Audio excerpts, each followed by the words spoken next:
I'm Sam, And I'm Sean.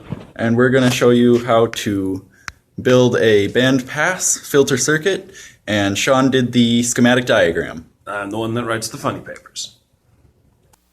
Okay, to start off, first I'll show you how to build the circuit, and then we'll do a few short calculations.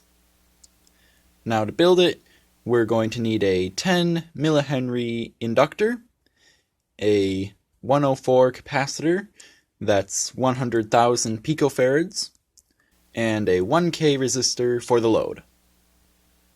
Now we're gonna hook up all three components in series. So you want to make sure you get the rails correct to make sure that they are in series and all connected.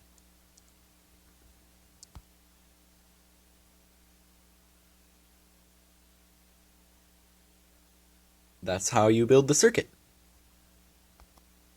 Now we can do a few calculations with this. We'll start with the resonant frequency. We were given in the problem that we want 5,000 Hertz as the resonant frequency.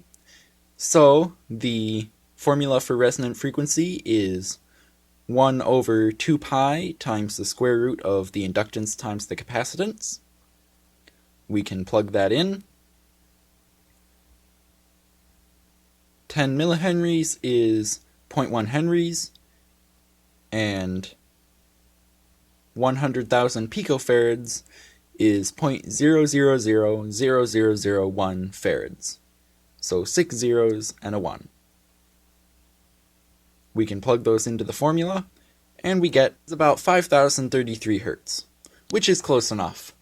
These components aren't going to be completely exact in themselves, so our calculations are close enough. We can find the inductive and capacitive reactance of the circuit, and when we plug in the resonant frequency for the frequency, we should get about the same answer. So we'll start with inductive reactance. XL is equal to 2 pi times the frequency times the inductance of the circuit. And when we plug that in, we get about 316 ohms. Next we can do the capacitive reactance, which is the opposite. So XC is equal to 1 over 2 pi times the frequency times the capacitance. And that is also 316 ohms, which works out since we are at resonant frequency.